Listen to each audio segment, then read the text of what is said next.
Attorneys at the murder trial of Kimberly Kessler are struggling to find jurors who don't have extensive knowledge of her case. Kessler is charged with killing her coworker at Tangles Hair Salon in Nassau County in 2018, Joleen Cummings.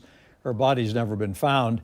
And today in court, Kessler had to be removed following this outburst about a lawyer, an outburst she has made before, and a statement that is not true. Jordan Beard is Joleen's cousin. We're going to start this Jordan Beard is Jolene's cousin, and I refuse this assigned counsel. Jordan Beard is Jolene's cousin. Kessler continued repeating that and could still be heard from the hallway outside.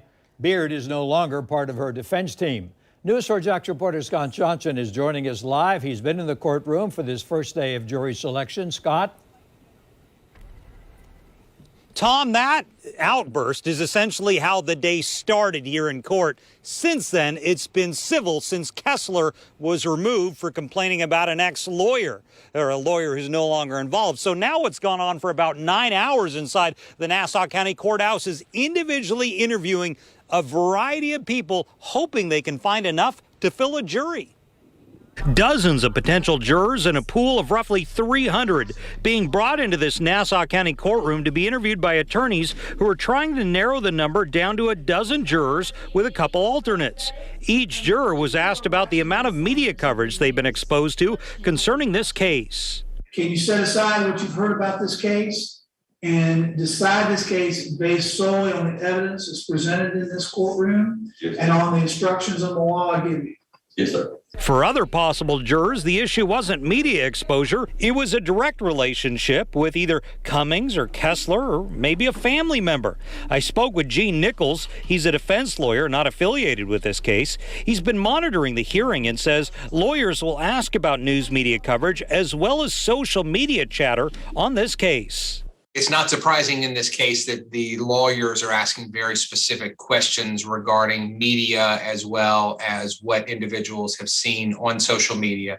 The main reason they continue to ask these same questions over and over each juror is to find out whether or not they have been influenced by the news or by newspaper or by social media.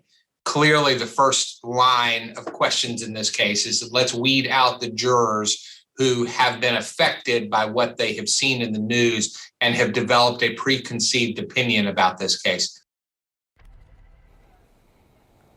So tomorrow they're likely going to do a lot more of this, as this is an extremely slow, methodical process.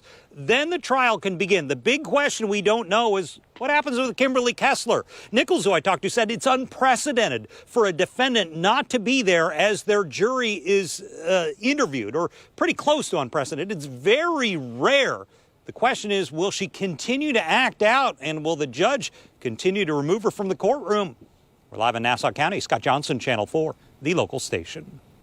Scott, thank you. To follow the Kimberly Kessler trial as it happens, we're streaming the proceedings on news4jax.com and on News4 Jax Plus.